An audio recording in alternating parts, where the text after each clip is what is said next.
Frank. Hello, how are you? Davy Tree has it. Tell me when it's running. Hey, Frank, how you doing? Hey, how you doing?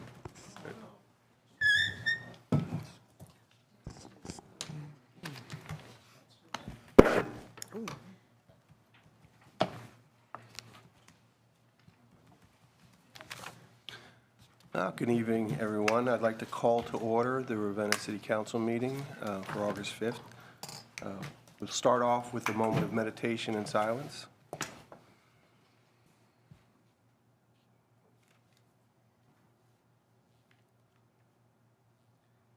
If you could all join me with reciting the Pledge of Allegiance. Good evening. I pledge allegiance to the flag of the United States of America and to the republic for which it stands, one nation, under God, indivisible, with liberty and justice for all. Okay. Chelsea, would you call the roll? Mr. Kelfi? Here. Ms. West? Here. Mr. Moskin? Yes. Ms. Wood? Here. Mr. Maravich? Here. Ms. Michael? Here. Mr. Harper? Here. Okay, we do have a quorum. In your packet are the minutes for the July 1st meeting. Does anybody have any adjustments or additions to those minutes? Hearing none, would someone make a motion to approve those? So moved. Second. All in favor? Aye. Okay, the minutes are approved. Also in your packet are some communications. We did get notice from the Division of Liquor Control stating that all liquor permits will expire in October. We seem to be having a crash course on liquor permits these days, so if there are any objections, we'll have to voice those with the Liquor Control Board. We also received the CD-ROM with the staff report of investigation from the Public Utilities Commission. CD-ROMs are sometimes difficult for people to read, but we do have a device here. Is it this computer here? So if anybody wants to review that report, let Chelsea know and you can come in and view that on this computer. And then I think you might have also gotten the invitation from the Mental Health and Addiction Advocacy Coalition Annual Public Officials Breakfast Reception. Well, that's a long title. I think I got one at my home. I don't know if you did too, but we got one here. So if you're interested in attending that. Okay, moving on. I thought we were getting a report from the County Health Department, but I don't see Mrs. Rydland here. If she comes in a little while, we'll see if we can squeeze her in. Are there any other members of the public who would like to address City Council this evening? Could you please come up to the microphone, state your name and address? Heather Sokolak, and I live at 120 East Highland. Some of you know me about the cemetery restoration. I have a question about the bridge. Mark and I were discussing that maybe if the city had just some culverts laying around, it might be a more cost-effective proposition to put the culverts in, just lift up the existing bridge that's there, pour the concrete borders and put it back down. I don't know where we need to go to, but we're trying to, Mark and I and, other members of the public that I know of have been, trying to figure out a better way to get this done. And since we missed the gap for trying to get the chapel, that's gonna be next year's project. We have been working with Mr. Finney on this project. Okay. He's trying to work into his busy schedule to help us design something. We just haven't gotten to that point yet. We've had several different thoughts, ideas, and we somehow end up back at square one, which how that always happens is beyond me. It just seems that we get a consensus and then in a week or two, people's minds change. So, we have discussed the culvert option. We've discussed many different options. But as far as a design and the architect piece of that to make sure it's stable, safe, well, we need the engineer's input on that. So that's kind of where we're at. Is that the Portage County Engineers? Mr. Finn. No, that would be the city engineer, Ah, Mr. Finnis. Mr. Finn. okay, okay. Thank you. Thank you. Thank you. Would anybody else like to speak to council? Okay, we'll move on. In your packets also are the reports of officials. Before we approve those, I did want to just mention a couple of items I saw of notice in the police and fire reports. In the fire report, we have, Your feet. yeah, I know. Just back a little bit. We noticed that there were two, well, we have one new fireman. Well, at this point, now we have two. Oh, okay, because in the report, it said you were still waiting for paperwork. In that last month, yes, now we officially are at 7-man shifts across the board. Okay, so we are up to full capacity, and if you recall, council approved those two new fireman positions. I had the honor of swearing one of them in, and just a pleasant experience to see that happen. I also wanted to mention in the police report that around that time in June, there was an incident at the Eagles Club where there was some life-saving measures that I believe, and I think you would agree, saved the lives of one or two people who, but for our safety forces, might not be walking around today. So I just wanted to extend my thank you to our fire, because I know that was a coordinated effort, and just acknowledge what a great job you guys do. So thank you. Thank you. Any other comments or questions about the reports of officials? If not, could we have a motion to approve those? So moved. Second. All in favor? Aye. All right, next, our report of committees. We will have committee meetings starting next Sunday, or Monday at 6 o'clock. Yeah, nobody's going to be here on Sunday. That'll be August 12th. The first up is utilities, Mr. Moskin. Right now, there isn't anything for next week. Information systems, Mr. Maravich. We do have one thing before the committee. Jonathan Bender suggested a disposal policy that conforms with state law. So we'll be Record discussing that. disposal? Not record disposal, but equipment. Equipment, yes. Okay.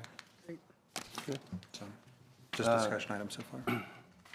Planning, Ms. West. We have 3 items on the agenda for this evening, and we will be having a meeting next week. Committee of the Whole will be on Monday, August 19th. Public Health and Safety, Ms. Michael. Yes, we have an item on our agenda tonight, and I'm not sure yet. I can update you on my agenda. Streets and Sidewalks, Mr. Harper. 4 items for consideration this evening, and we will be having a meeting. Personnel, Mr. Calfee, Dr. Calfee. We will not be having a meeting next week, but I did want to mention to the committee members, Matt and Christina, we were looking at having a special personnel meeting to address some issues related to the personnel policies being listed in the payroll ordinance and in the codified ordinances. We have them listed in both places. There's a number of places that there's conflicts, and we need to take some time to sit down and sort out what we're going to do with that.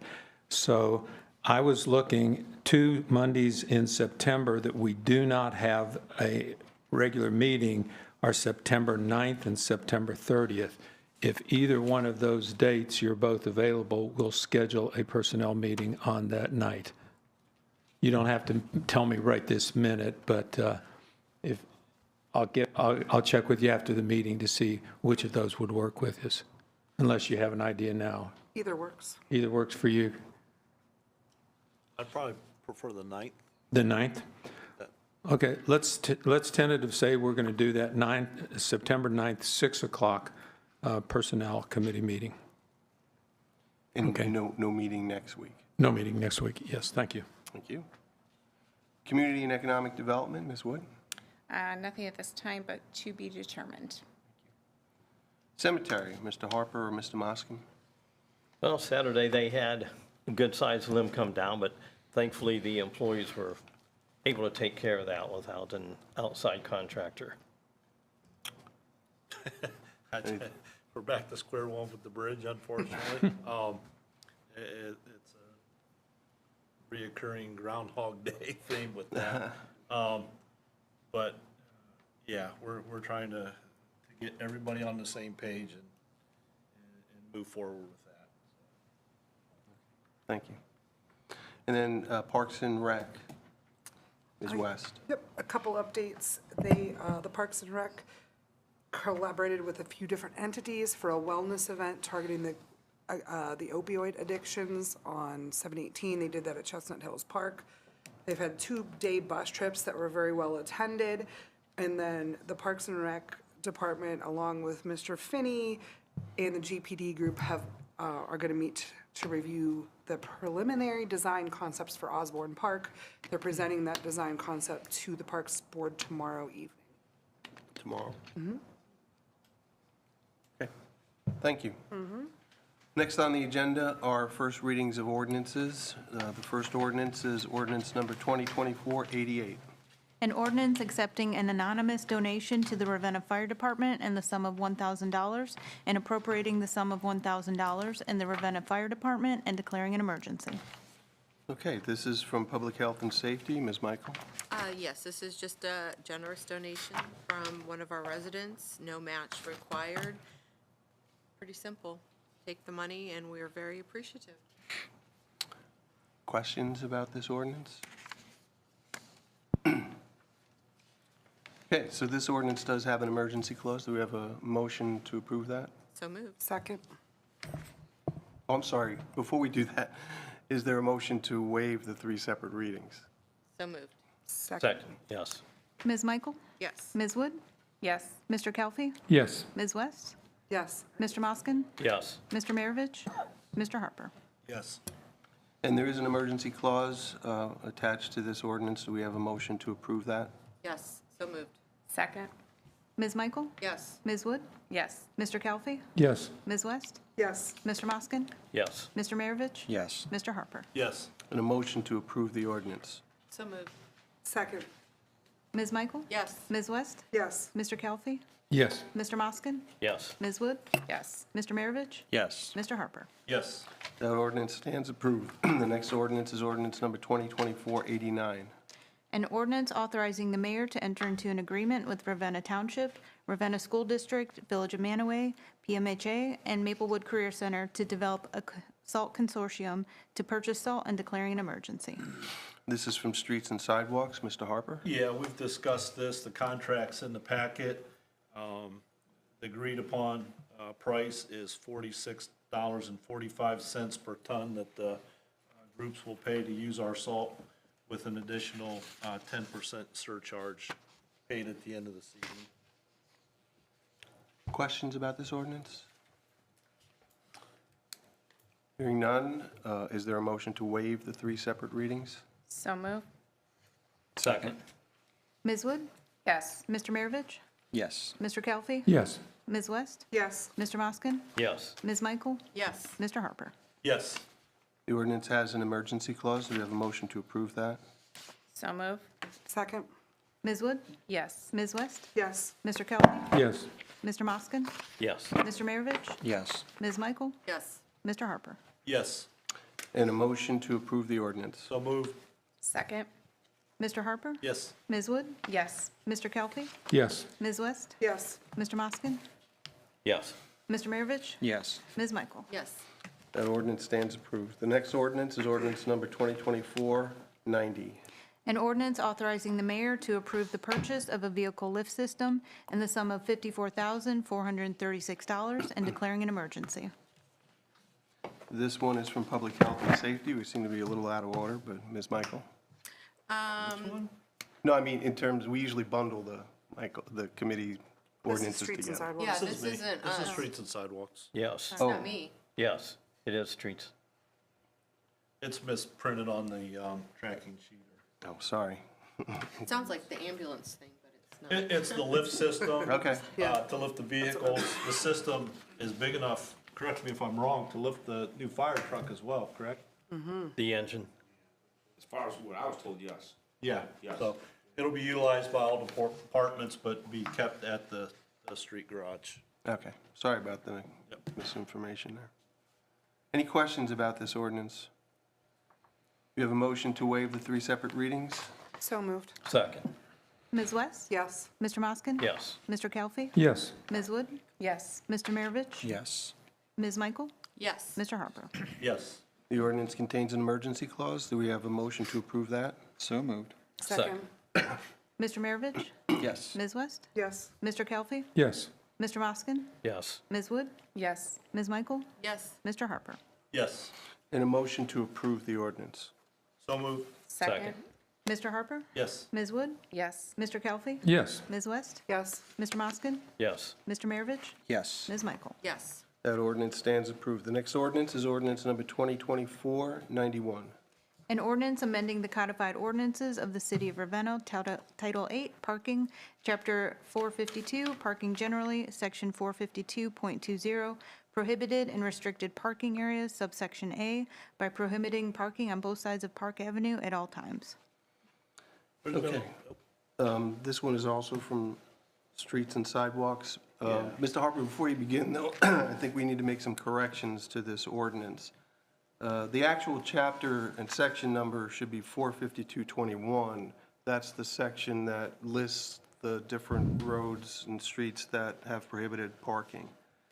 And also, the second whereas, the ordinance states prohibiting parking on both sides, but the second, or the third whereas only says to restrict parking on the north side.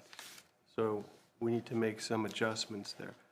Go ahead, I'm sorry, Mr. Harper, if you can. Yeah, I think we need to strike the third whereas because it was discussed that it would be both sides. That would become no parking.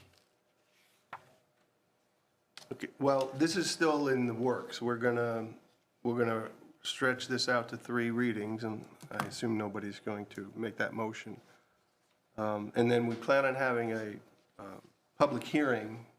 At this time, it's not fully scheduled, but I think we're going to have it in September, probably the same night we have the committee of the whole meeting.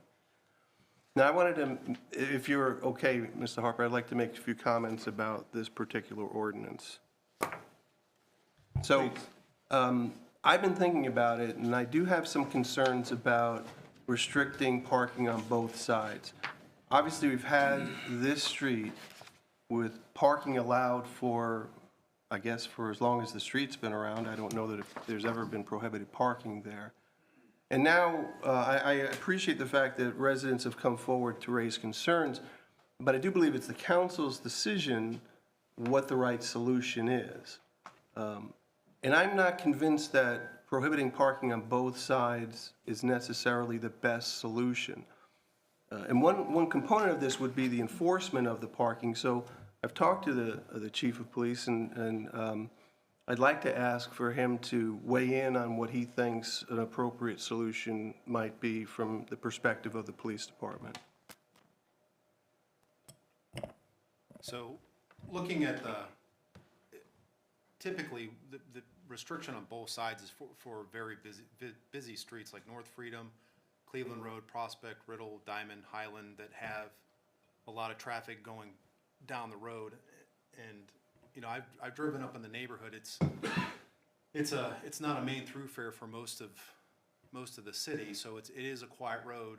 And I don't know if putting a restriction on both sides is the answer. Maybe finding the happy medium and restricting parking to one side might be a more,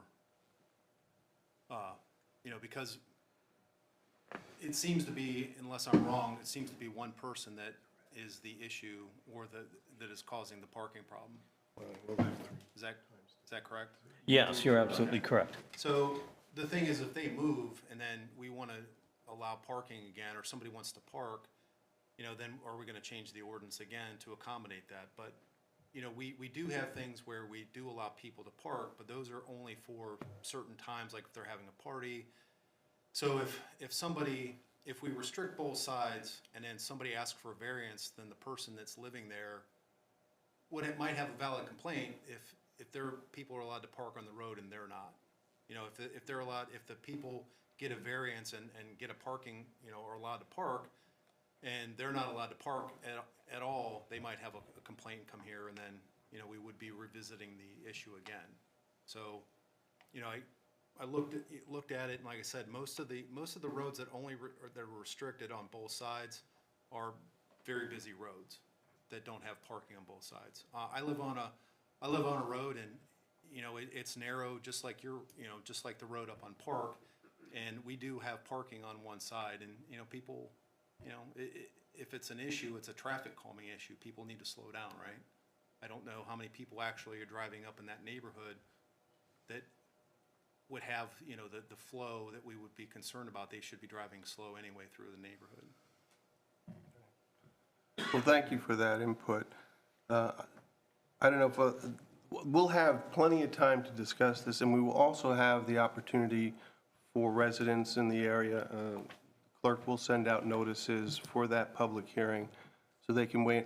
You know, my concern is we're kind of rushing to a decision because of an immediate response to residents bringing this issue up. And I'm glad they're bringing it up, because if it's a problem, we need to address it. I just think that it might be an overreach to restrict it on both sides. And consider, I mean, the houses are not very big, and the lots are not very big, and if a family with multiple vehicles have no choice but to park on the street, I don't know how we handle that in the future. You know, if they just can't fit all their vehicles in the driveway, we should have some options. And the street is not that different than a lot of streets that have, like mine, where parking's on both sides, or others, like the Chief's, where it may be restricted to one side. And I'm not asking for a decision tonight. I mean, council would have to make a motion to amend. In fact, we probably should make a motion. Well, I think we could just leave it the way it is, because we do need to amend the section numbers, which were incorrect, and so forth. But it might be helpful to wait until after the public hearing to see if there are residents who have concerns about the restriction on both sides as well. And I'm just planting the idea that, although it's been sort of hashed out to some extent in the committee meetings, that we make sure we get this right. We don't want to keep changing where parking can be on a single street in our city. So with that, we can move on, unless anybody wants to make a further For the comment. record, I mean, originally when this came to committee, I tried to talk to the residents and explain, you know, that when we have one resident that's creating an issue, that individual should be approached. And just had a conversation with them. But after several discussions with council, it seemed like the majority of council was in favor of this going to no parking both sides because of the narrowness of the road and the safety concerns and the concerns of the residents. So I'm okay. I would be fine with leaving it the way it is, parking both sides with just respecting your neighbors. So yeah, there can be additional discussion on this, and I'd be happy to entertain the public hearing and get the residents' opinion on this before we go any further, absolutely. I just think that we need to pay attention to, when we're looking at all roads, the narrowness, the width of, because there are some roads that are more narrow than others. For instance, Rob, your street absolutely is a little bit wider than what Park is. And there's a lot of differentials like that. And I do think that we do need to keep that in mind, where at least one side of the road, so that vehicles can get through and they're not parking on both sides and restricting through travel. Thank you. Anyone else? Yeah, I believe if my memory serves, there was a particular resident that complained about, even if it was on one side, the nuisance just traveled. So if he didn't, the gentleman of issue would migrate where it was. And he complained about property damage from tires on like the edge of his grass and stuff like that too. So just something to keep in mind for that feedback that was shared with us.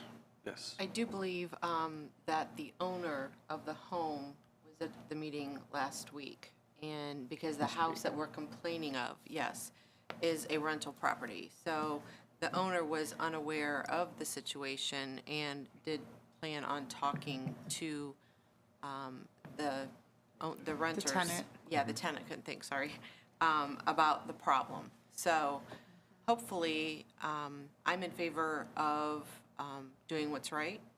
And I do think that it definitely needs at least one side for sure, because of the narrowness of the street. It is a very tight street, but I do also agree with our chief that it's not a really busy street. You know, if we do both sides, it could create more issues down the road. But it would be more better to hear when we hear from the rest of the neighborhood, if we do, you know? Yeah, I certainly would suggest we wait till after the public hearing before making any recommended amendments. We have a member of the public who would like to please step up to the mic and state your name and address. One thing you might want to consider I think looking at the narrowness of the road, it would be nice if it had no parking on either side, because the person that's renting now, you don't know that the next person or the next rental house might not have the same problem. If you do have to go to one side only, non-parking, perhaps you can make the other side 1 hour parking. That takes care of, if that takes care of the nuisance person, they can only park there one time. So if there's no parking one side, maybe 1 hour parking on the other side. Something to consider. I don't know if do we have any like hourly parking in residential areas? I know we do downtown. I don't believe so. I haven't seen any. Yeah, that could be a little tough to I enforce. believe it's Appreciate the 24 idea, though. hours. That's Yeah. certainly something to It's consider. 24 hours. Right. Excuse me. Okay, if everyone's okay, we'll move on. In your packets, we were missing the next ordinance, but I think it was delivered to you via email today. So the next ordinance is ordinance number 2024-92. An ordinance authorizing the mayor to approve the purchase of a pedestrian crossing at the intersection of King Street and Main Street and appropriating $23,000 from Fund 224 and declaring an emergency. Okay, again, this is the Streets and Sidewalks Committee, Mr. Harper. Yeah, this is the new street sign that will aid individuals that are trying to cross Main Street, where the traffic light will be removed at King and Main. We've spent a lot of time talking about this. And did we get the contract for that? Okay. But we do have the cost for it. Yes. If you remember, it's the pedestrian sign. Are there questions or concerns? Do we want to leave this until we get the contract, or if it's up to you guys? I think we want to move it forward with the start of school approaching. I think we would like to get this up as quick as possible. Okay, then do we have a motion to waive the 3 separate readings? So moved. Second? Mr. Harper? Yes. Mr. Kelfi? Yes. Ms. West? Yes. Mr. Moskin? Yes. Ms. Wood? Yes. Mr. Maravich? Yes. Ms. Michael? Yes. The ordinance does have an emergency clause. Do we have a motion to approve that? So moved? Second. Mr. Kelfi? Yes. Ms. Wood? Yes. Ms. West? Yes. Mr. Moskin? Yes. Mr. Maravich? Yes. Ms. Michael? Yes. Mr. Harper? Yes. And a motion to approve the ordinance. So moved? Second. Mr. Kelfi? Yes. Ms. West? Yes. Mr. Moskin? Yes. Ms. Wood? Yes. Mr. Maravich? Yes. Ms. Michael? Yes. Mr. Harper? Yes. The ordinance stands approved. The next ordinance is ordinance number 2024-93. An ordinance authorizing the certification of delinquent nuisance mowing, nuisance garbage removal, rental inspections, property maintenance, and water and sewer collection bills to the county auditor in order to allow for the placement of the certified amount on the real property tax list and duplicate against the property served by the mowing, garbage removal, rental inspections, property maintenance, and/or water and sewer connection collection services, and declaring an emergency. This is from the Utilities Committee, Mr. Moskin. Yes. When it's, as this is explained, that it would go on the owner's taxes if these debts are not paid in full within so many days. And in your packet is the list of all the residents who will have their taxes impacted by this. Are there any questions? Do you have a question? I'm just Ms. kind of West? looking at these. So after we mow so many times, is someone trying to talk to some of these folks, or, because some of these are really. It's Astronomical a lot of mowing money, numbers. And they're just basically paying us to be their lawn care for the entire year. Well, they're paying a lot, too. Right, and it's a lot, and I hate to see that for both sides, right? For the resident as well as us, so, like, after so many, like, mows, are we reaching out? Are we sending a letter, or do we just keep mowing? Or does What- it ever go, at what point, like, does it ever go to court? That it's a nuisance property? They, Well, even, I'll just say decades ago, they've been given letters when it's not complied. Then at that time, I know a long time ago, it was the street department that would send one, sometimes two individuals that would go from one property to the next. And they would get billed. If it's not paid, then it would be accumulated and then goes to the, I have to say, owner's taxes. But I'll have to agree with what you said, the amount is much higher compared to even if you had a, as an example, lawn care company do it. But it's changed over the years, I'll say. But I just remember being involved with that years ago. I just wasn't sure if there was a better way to track it or kind of pay attention, that maybe some of the people in here, maybe they are not able to cut their grass and need some kind of support, or maybe no one's living at the house. You're correct about that. I've been signing those, it seems like forever. The idea of this is going to attach it to the taxes. There are property taxes with this. But as I look through them, I didn't just sign my name, I was looking through them. Quite a few of them are absentee owners, or the houses are empty for other reasons. Okay. So Julie has extensive files on all of these. I spent hours signing it, but she had to prepare this to send it on to the county so that they can add it to the taxes. And I know that Julie works hard. These are some really big hits. Yes. Well, and Big there's numbers. some names, different properties that the names are repeated. Yes. And so I just wonder if there's a way to enforce a little bit differently or move it differently to take care of some of the nuisance properties. Our maintenance people are involved with this. Okay. Right. Yeah, it's not all. I know that mowing. they're out there doing their job. I know Don's doing a great job out there, and Mike. I just, when we see this, how do we enforce property owners to take care of their properties a little bit better? when this gets placed onto their property taxes, then are we guaranteed that money? No. Do we receive No. it? Well, we have one that I noticed when I was signing these, that it was sold, but this attachment was still there, and they're writing, to clear the sale Trying to up, get- they're writing a check to cover that. Yeah, I think It the depends on when the sale We happens. talked about this last summer, I believe, and I think they get a notice just on the first time. When the city worker notices that the grass is too high, for example. And then subsequent to that, it's the people who do the mowing that go and check. And I don't think other notices are sent out. When it comes to enforcing it, Mrs. Semino can probably tell you how that works, if you'd like to. You know, this system basically attaches a lien on the property. Granted, the lien doesn't automatically get paid. Should the home be sold, transferred, then that has to be cleared before title can transfer to the new purchaser or to whoever else it is. So it's something that doesn't go away. It stays there, and it's not until there is some additional or subsequent transaction that occurs regarding the real estate that then has to be satisfied before the new owner can obtain a clear title. So that is kind of the way in which the lien works. You know, Don and Mike Wells, I mean, they're out there inspecting. You know, they send letters off to people when they feel as though they're not getting response.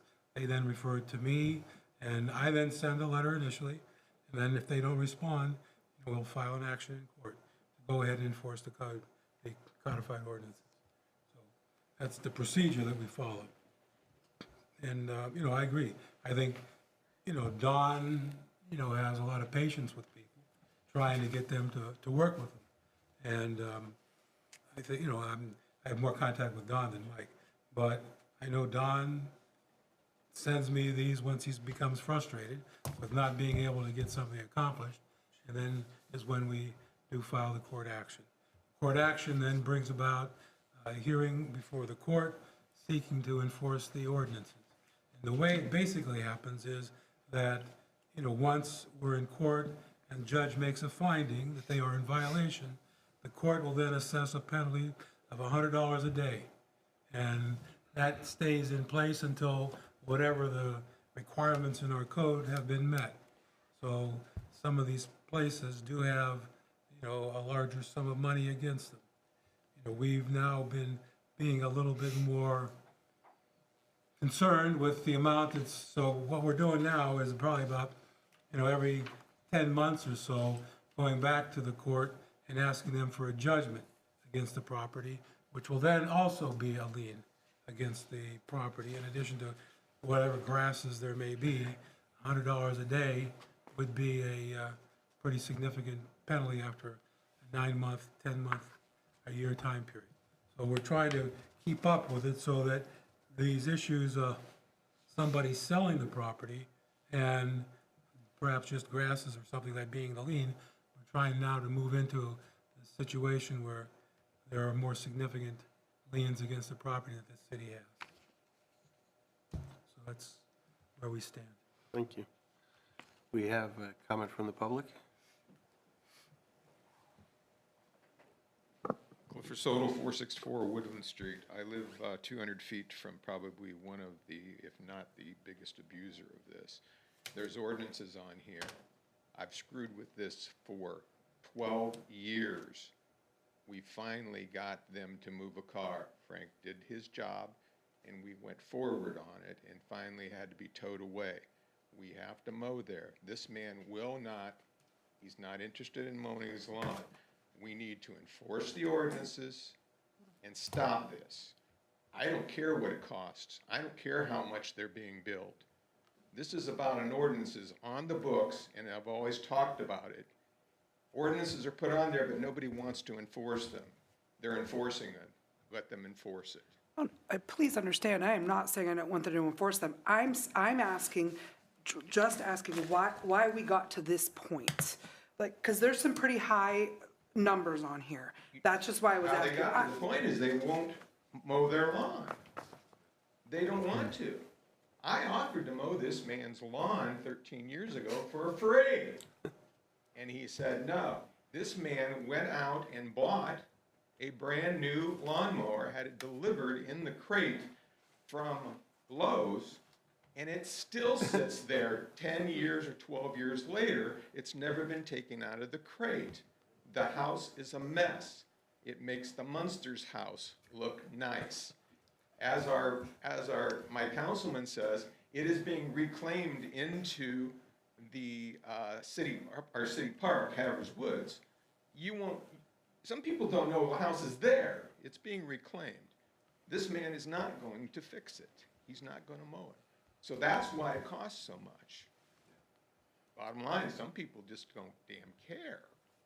It's time to enforce it and keep enforcing it. Thank you. Thank you. Please step up to the mic and state your name and address. Larry Selenius, 123 North Walnut. I'm just curious, is this ordinance an annual event? Yes. Or how often does it happen? Yes, I think it's just once a year. It is once a year. Well, it seems like you could at least notify the people once a year when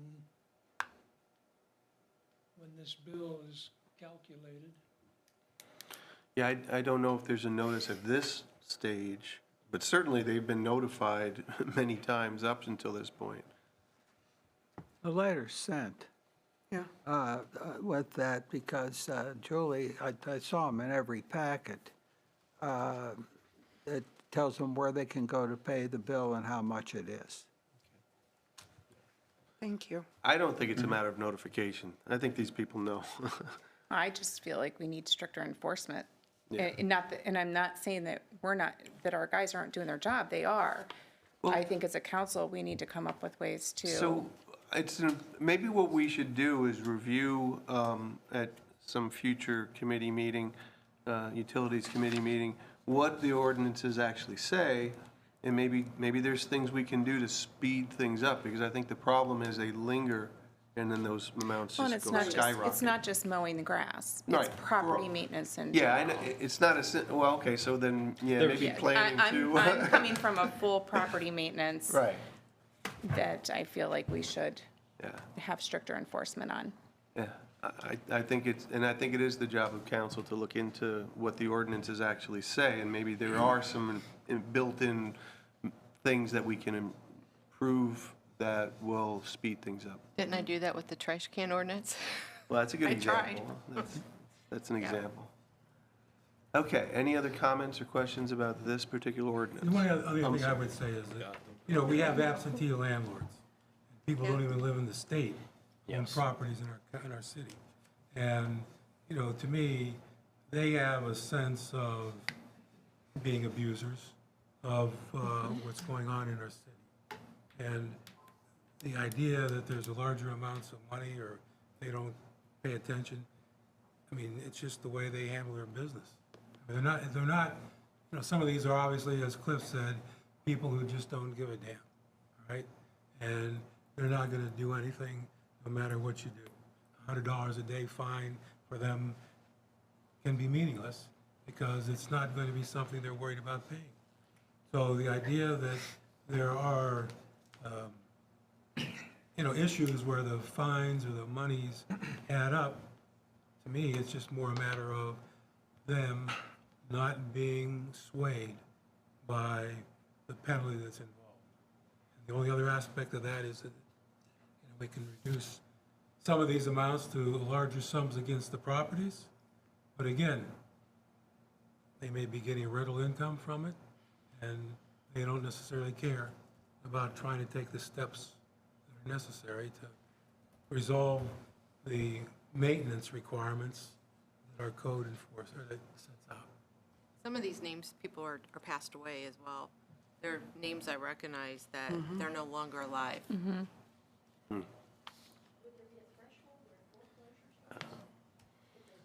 Well, you know, I think we've tried that several times and, you know, followed through with that, and getting them, trying to move the property itself so that the liens can be satisfied through the sale.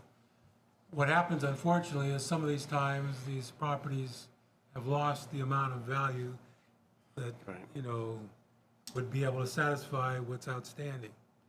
Another area that I think has been of frustration is, you know, neighborhood development services will provide loans to people to improve properties. And by the time, you know, that property may transfer, whatever may have been put into the house cannot be recovered through the neighborhood development loans. So that's always a challenge too. Okay. For the liens that are on these properties, do those expire after 9 years, or am I thinking something else? Okay. No, it's on the real property. So the real property stays. Okay. Thank you. Well, lest we delay enforcing this any further, is there a motion to waive the 3 separate readings? So moved. Second. Ms. Michael? Yes. Mr. Moskin? Yes. Mr. Calfee? Yes. Ms. West? Yes. Ms. Wood? Yes. Mr. Maravich? Yes. Mr. Harper? Yes. The ordinance has an emergency clause. Do we have a motion to approve that? So move. Second. Ms. Wood? Yes. Mr. Maravich? Yes. Mr. Calfee? Yes. Ms. West? Yes. Mr. Moskin? Yes. Ms. Michael? Yes. Mr. Harper? Yes. And a motion to approve the ordinance. So moved. Second. Mr. Harper? Yes. Ms. Wood? Yes. Mr. Calfee? Yes. Ms. West? Yes. Mr. Moskin? Yes. Mr. Maravich? Yes. Ms. Michael? Yes. That ordinance stands approved. The next ordinance is ordinance number 2024-94. An ordinance amending the codified ordinances of the City of Ravenna, Ohio, Part 2, Administration Code, Title 2, General Provisions, Chapter 208, Open Meetings, Section 208.04, Meetings of Council, and declaring an emergency. This is for Planning Commission, Committee, Ms. West? All right, so we discussed this at length. In section 20804, the time was not correct for the meetings of council, so this is to change that to 6 o'clock to match everywhere else in our ordinances. Yeah. So it's a little housekeeping. Yep. Any questions? Absolutely not. Thank you. Do we have a motion to waive the 3 separate readings? So moved. Second? Mr. Kelly? Yes. Mr. Maravich? Yes. Ms. West? Yes. Mr. Moskin? Yes. Ms. Wood? Yes. Ms. Michael? Yes. Mr. Harper? Yes. The ordinance has an emergency clause. Do we have a motion to approve that? So moved. Second. Mr. Harper? Yes. Mr. Kelly? Yes. Ms. West? Yes. Mr. Moskin? Yes. Ms. Wood? Yes. Mr. Maravich? Yes. Ms. Michael? Yes. And a motion to approve the ordinance. So moved. Second? Ms. West? Yes. Mr. Maravich? Yes. Mr. Kelly? Yes. Mr. Moskin? Yes. Ms. Wood? Yes. Ms. Michael? Yes. Mr. Harper? Yes. That ordinance stands approved. The next ordinance is ordinance number 2024-95. An ordinance amending the codified ordinances of the City of Ravenna, Ohio, Part 2, Administration Code, Title 4, Legislation, Chapter 220, Council by amending Section 220.09, Order of Business, and declaring an emergency. This is also from the Planning Committee, Ms. West. And this is to change our order of business. There was a couple things that we had talked about adding. One was the consent agenda, as well as approval of our agenda and invited city officials built into the order of business. Yeah, I think those were the 3. And this is in conjunction with the next ordinance. I'm not sure if we have a chicken and egg thing here. Right. But anyway, so this, because part of our code explicitly lists what the agenda will be at our regular meetings. And so we needed to change this in order to change the subsequent ordinance we're about to have. Are there questions about this? This was discussed in that special meeting we had a couple months ago. If not, we'd like to leave this on for 3 readings. And then we'll have a public hearing. Can we have a public hearing for 2 items? Is it possible? At the same time? Yeah. And these are related, okay. So we'll have a public hearing for this ordinance and the next one, I believe in October, because then it'll be up for a vote. So maybe the committee of the whole meeting in October will have a public hearing to make sure the public knows we're changing how we do our business. Is that okay with everyone? Mm-hmm. Okay. So we'll move on to the next ordinance, ordinance number 2024-96. An ordinance amending the codified ordinances of the City of Ravenna, Ohio, Part 2, Administration Code, Title 2, General Provisions, Chapter 220, Council, Section 220.10, Agenda, and declaring an emergency. This one is from the Planning Committee, Ms. West. We have chicken and egg. This is about the consent agenda, how we're going to build that in, what goes on the consent agenda, what doesn't. It kind of outlines what that means for us. But this will also go to 3 readings in a hearing. Okay, any questions or concerns about that? Hearing none, we are done with ordinances on first reading. We have no ordinances on second reading. We have no ordinances on third reading. Do we have any old business? I just had a question in regards to, Tim, you know the text messages that residents are receiving? Have we had a lot of people sign up for those? Is that the response for that been pretty good, do you know? It's not as good as we thought it would be, no. Is there a way to get it But out? what I had Mike Reynolds put in the water bill for this month Okay. is a re-explanation example of how to get on that and Okay. sign up. So that should be in the water bills this month. Okay, the reason why I was asking is, just like for the last couple storms we've had, I thought it would have been a nice thing to do for communication, like, so that people knew you guys were called, the street department was actively working, and Sure. that, just updates like that, because I don't want to call it a mass chaos solution, going on, but in a lot of areas, it was mass chaos. And the people really didn't know what was going on or who to call, unfortunately, which is going to happen. But, my goal is to try to provide as much information to the residents as possible. And, as far as, I directed them to call the police department so that dispatch could notify them. But when we have like such storms or something like that, just some type of, communication that, things are being addressed, or, stuff like that, that could go on a text message. And then that people that are signed up for it, at least, maybe they could talk to their family, or, at least that the community, Sure. the message would go out better. And also, like after hours, I was talking to the mayor, when, I had received a phone call, from the Beacon, not knowing, I thought it was actually my work calling me when it was the Beacon calling me. But there was nobody after hours to put anything on social media to put updates on. So that's why I went ahead and put what I knew from the mayor on Facebook, so that the people that do see my page or do follow it could kind of know what was going on. But that is something I think we've all identified with our communication in general, not just with, storms and stuff, but things that happen in the city that could happen after hours. I just think we need to identify a better way, or have somebody that is able to update our social media page, or the city website page at any hour of the day, because this has happened too many times with too many different situations that have arisen. And I just think we need to kind of look at a way on how we can maybe do that a little bit better. Is the information for the text notifications, is that on our website? Yes, Yeah. it should be, Okay. yep. Yeah, it's Yep. just getting these people to is, I just sign up. pulled it up. That's the key, is trying to get everybody to sign up for it. Well, we I can share believe the it was in the link. water bill at one point, right? Isn't It that was how at we- first, yeah. yes, and I just had Mike redo it. It's a great idea, but Okay. just again, to be able, and who's the one that would be sending out the notifications? Is it just your office? Or does Notifications usually during the week on Monday through Friday are usually either Julie or Mike Reynolds. See, it's After gotta be hours on the after hours. weekends, usually dispatch for police. Okay, so that's something you guys have the capability of doing? Yes, they're trained to do it too. Good. Okay. I was thinking that for Saturday, we're going to be set up downtown. There's a flyer that's available online. We could print some of those off. So if we have anybody that comes and talks to us about it, we can show them how to Remind them sign to up. register. Yep. Absolutely. That's all for me. Any other new business? This is related to what we're talking about with our storms.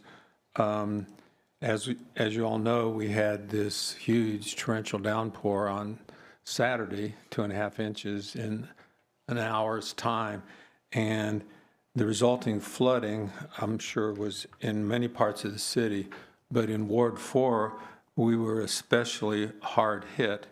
And I have had more contacts with residents this past 2 days than I've had the last 3 years.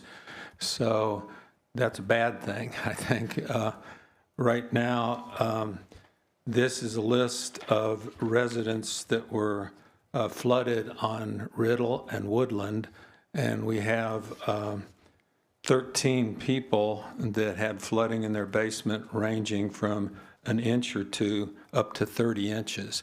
And in 13 places, it was not just stormwater, but it was also sewage in it. So it's a problem. I did not have answers for people when I talked with them about it, but I do acknowledge that if there is sewage in the floodwater, we've got a problem with it somewhere. It's mixing and backing up. And so I am passing this list on along with these pages of other names of people that have been flooded. And so it's a big issue. I just want to get it out there that it was a big, big problem for a number of our residents. And in several of the residents on Woodland and Riddle, this is the third time in 3 years now that this has happened. And a couple of them, it's 2 times in 1 year. So it's an issue. I had someone, actually in your ward, it was on Prospect Street. It was up to their hips. And also on Ward 1, it was really bad in the Day Street area. It was bad on our end of Ward 3 on parts of it. But with the rains and stuff that we are receiving now, it's like the winters aren't the way they used to be, and the weathers have changed so much. So I guess this would be more of a question, you know, for Bob Finney, to see if where we are with the infrastructure on ever upgrading or changing the size of what we currently have to you know, maybe it's in the works, maybe he has with the stormwaters and, you know, some of that, maybe a lot of that has been upgraded. I don't know. That's not my forte. I honestly, I don't want to say too much because I probably will sound, you know, stupid, but I guess you can have bigger sizes, and if we are going to start seeing a pattern of heavier rains in this area because of global warming and changing with the cycle, is that something that we need to look at and see where we are with our system? I can answer, right on Jones, this project won't be starting this year, but it'll be next year, hopefully in the spring. Since you mentioned the size, you mentioned the pipes, in the stormwater drains, the size will be drastically increased to accommodate a lot of that. And chunk of that water that comes off of the park going to the north, a lot of those drains, the increased size of the pipe, will hopefully eliminate a lot of that going over toward Williams and decrease the opportunity of flooding a multitude of yards in those areas. So that's already, Process in that area. yes, it's already given the go-ahead. So it's, you know, a lot of these projects take time, or else if it could have been started this year, it would have. I did not mean that it was just in Ward 4 that was a no, I know. problem. Yeah. The thing I was wanting to emphasize is the sewage mixed in with the rainwater, and it extended all the way from Oak Manor, where we had it happen, all the way down to Myrtle and all of the area in Riddle, so. And I was just saying, it happened Yeah. too. It was, Yeah. I think, in different pieces of the city, is probably as what I'm sure your office was bombarded today with calls, which I probably pretty much anticipated that, as well as dispatch, I'm sure, over the weekend. But, yeah, there was sewer mixed in, I guess, with a lot of the people's stuff. Okay. Do we know if there's any, like FEMA money or anything available because of such the impact so quick, and if it ever goes by, like the amount of people that are affected? Is there any money that's available to help people? I don't didn't know. believe we're in a floodplain. We're so not. FEMA is not willing to help the It seems like residents. things are changing. I mean, I don't know. I think you have to declare Yeah. a disaster before that. Yeah, I wasn't Vulnerability is an sure issue. if there was any, you know, funding out there, if anyone's thought of that. I mean, I declared my basement a disaster, but I ain't got the money for it. No, unfortunately, pretty much all we can do is carry flood insurance through special flood addition on your insurance, Yeah. not that you're in a flood zone, but an additional policy Yeah. for flooding. A rider for that. Yeah. Still, you know, those have fairly high deductibles too. So. All right, anything further on this topic or any other new business? Okay, so, We have a I'm sorry. comment from, Oh, I'm sorry, I didn't see you.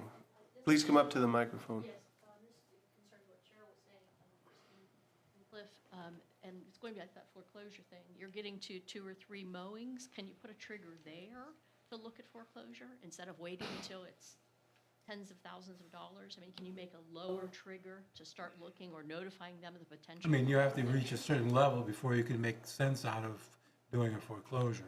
$200 is not going to do it. 500,000. I mean, that's really not going to create any legitimacy with the court. Okay, Thank you. Thought maybe if you could get a smaller trigger, maybe we catch it before it gets to a point where the maintenance done on that property is worth more than the property.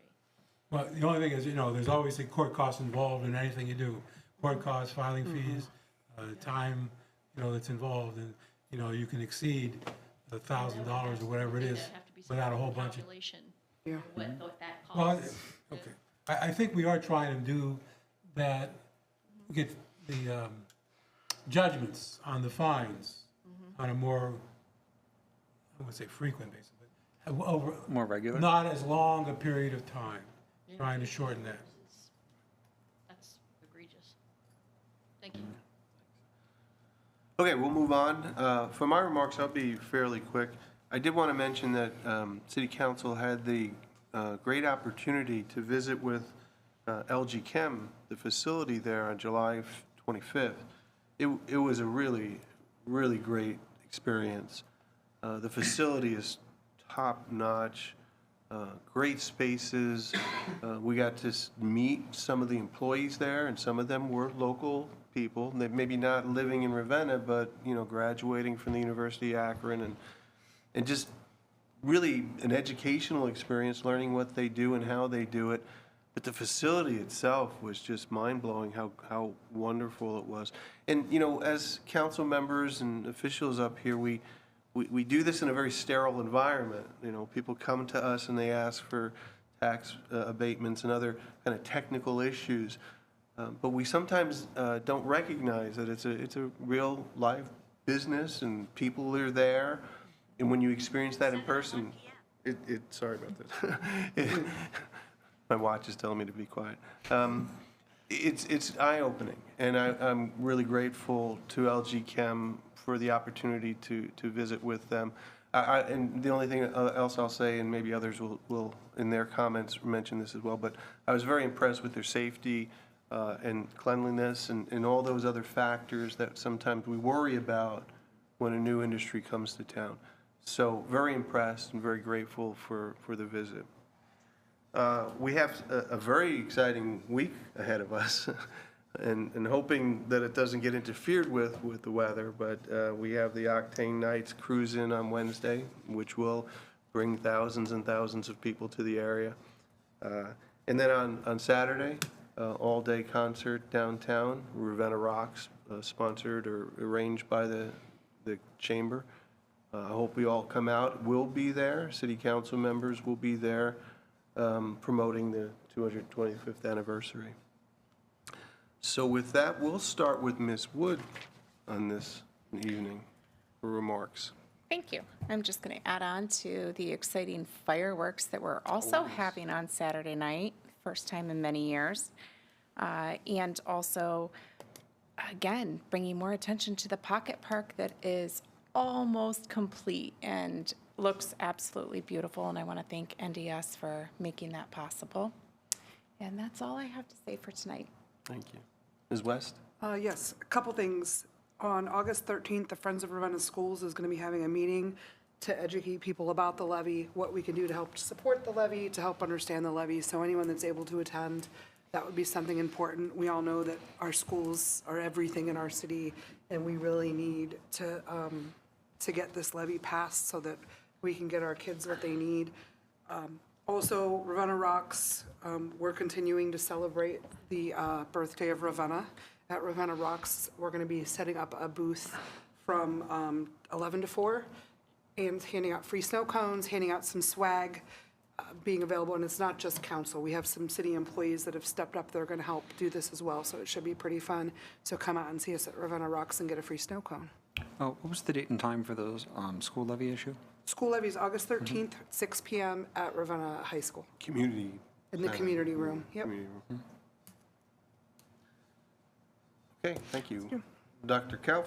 I also want to talk about LG Chem. I also was super impressed with the building, the tour, what we saw, an $89 million project We gave a tax abatement, we put in a street, we did a railroad track for it, we did some other work around there. We had just a small part in it, but that facility is going to have 100 jobs and well-paying jobs. We had a chance to look into the manufacturing facility, which is going to go 24 hours a day, 7 days a week, producing their product there. Very impressive. I think it's a great day, and when it opens up, their grand opening, it's a wonderful thing for Ravenna, and we look forward to working with LG Chem now and in the future. It's just a wonderful addition to the city. That's all I have. Mr. Demoskin. Yes, I have a few things to mention.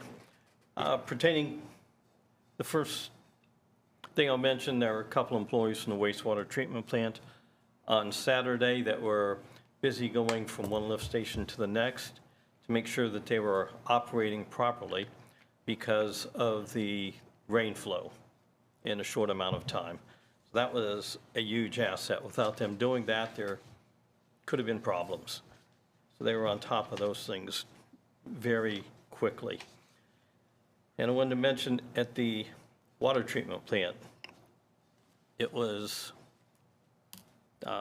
recently, the EPA was there, but it was very positive.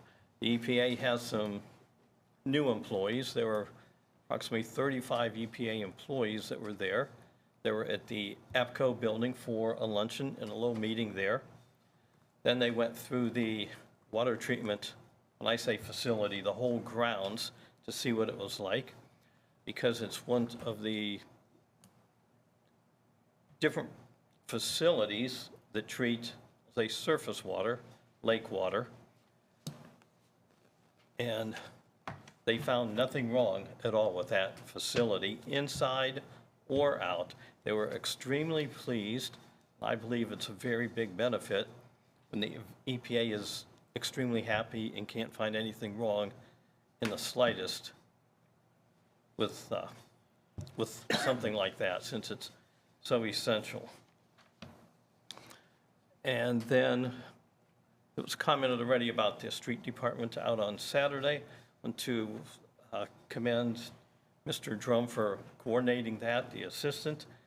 He was very efficient with, I'm not sure who else was out offhand, but they were efficient in doing so. The reason I know that is I went and took a ride through a multitude of different streets to see exactly how things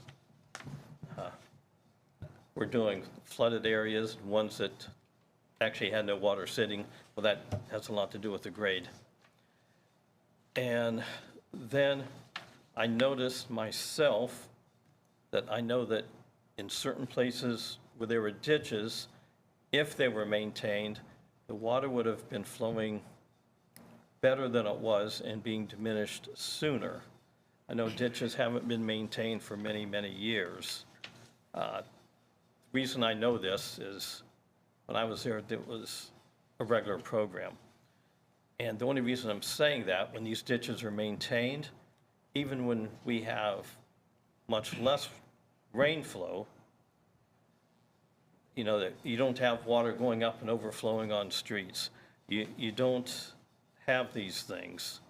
And I was quite disappointed to see this, and I wouldn't have noticed it until I was riding around, stopping and looking at things.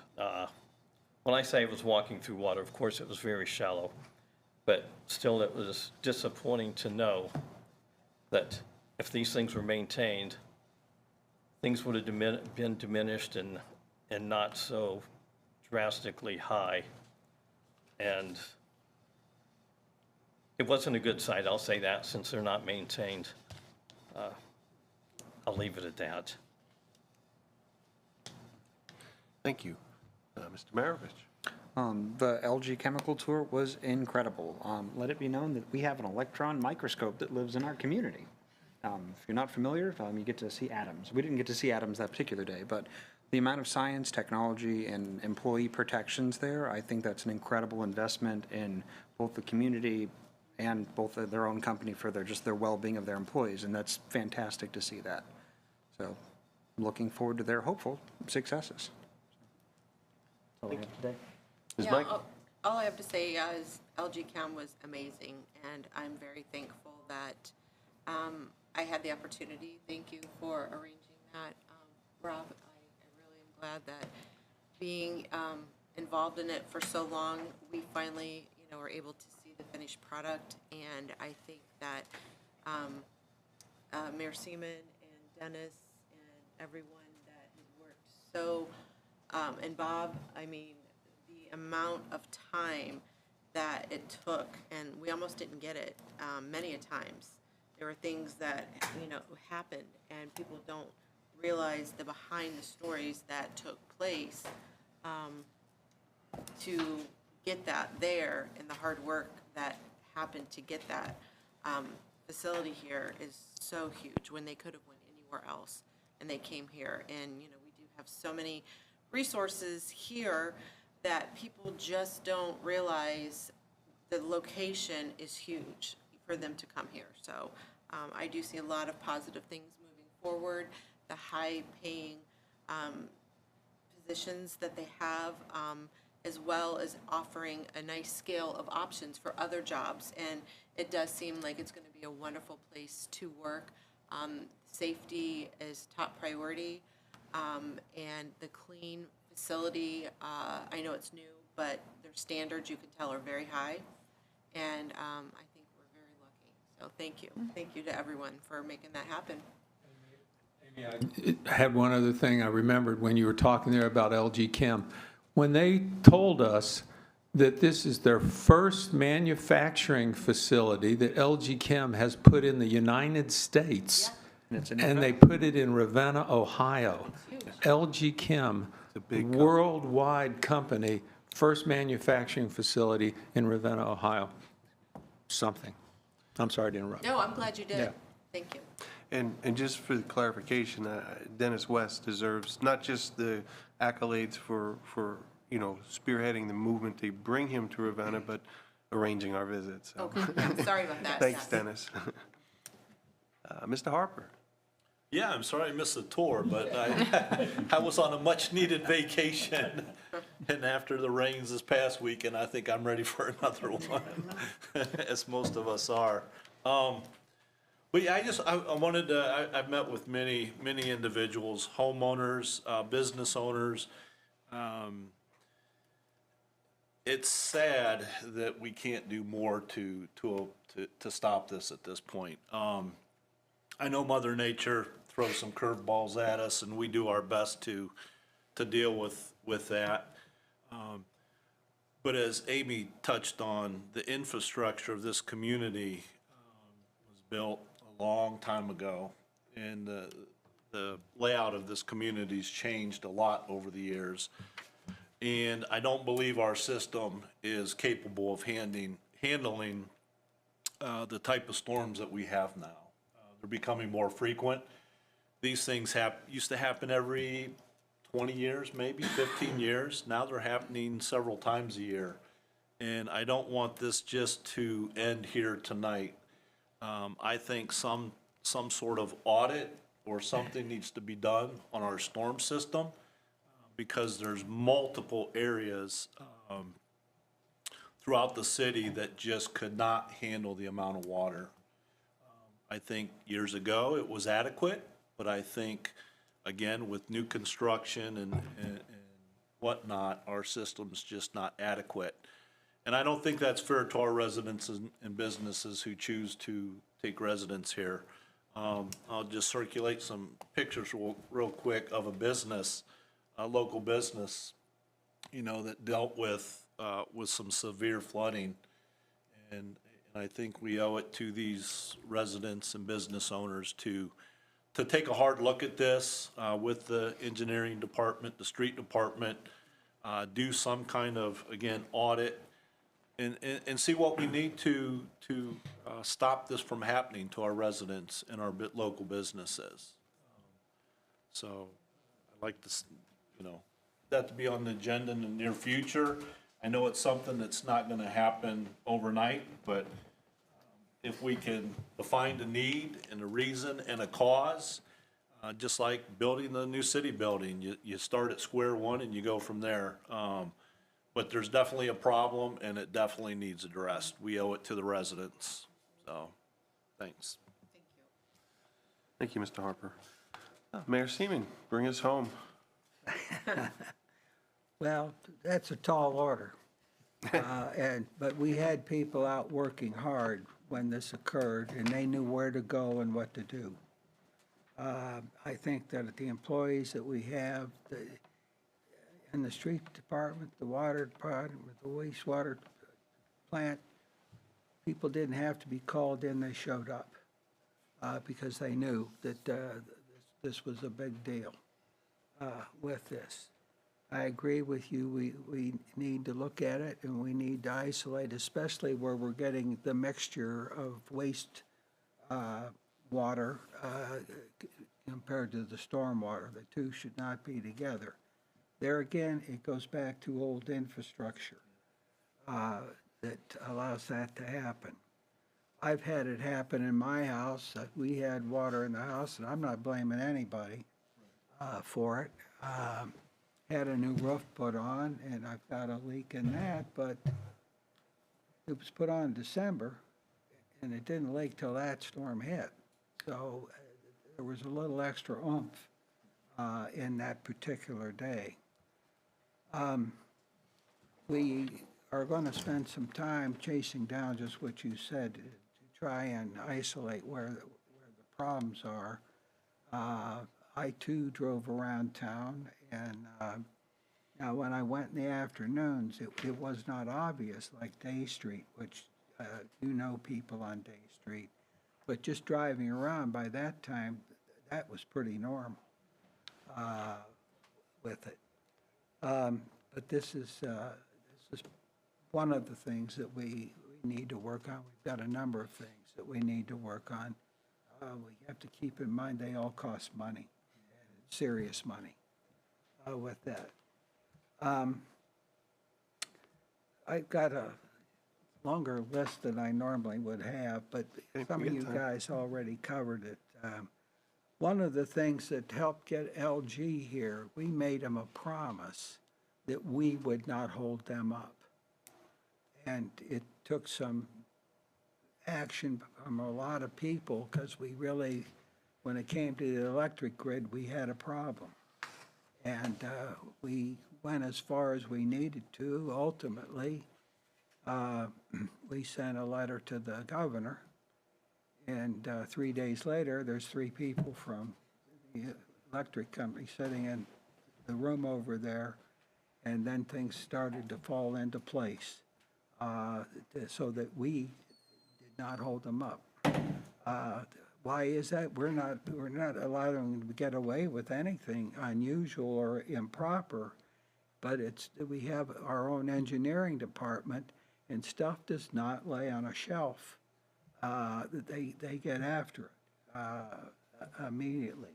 So they deserve a lot of credit for us landing that, but the whole community got involved in that, and Ray Harner was a driving force with that. And Ray is high on the city of Ravenna just because he says they tell you what they're going to do and they do it. So we've got commitments that we need to make around what happened here yesterday, but we'll do it. Now, I have mixed feelings about the next thing. I'm sure you're probably all aware by now that we'll be selling recreational marijuana tomorrow morning in Ravenna. Just for clarification, we're not going to be selling. You may need to. Check to see if your car's parked. We can sell. No, I'm talking about the city of Ravenna. It's going to be there, and they got to go from the people in Columbus with that. And of course, we're in the process of looking at some changes at that site also at this time. But we got an email telling us that this was going to take place, and I did send a email out to council so that you would be aware of that, with that. Amy, talked to me today about one way of trying to help these folks, that she talked with somebody from the Portage County Recycling, and they have volunteered, if we want them to, that they would come around and pick up if there's stuff that's going to be thrown away that is recyclable. They would pick it up without any extra charge. Am I correct, Amy, so far? Well, yeah, she talked with Tim. It's Don McIntyre Collins, who's the director of Portage County Recycling. I did have a couple residents, reach out to me and ask if the city was going to provide any cleanup with the devastation, and unfortunately, that's something that we, aren't providing at this time.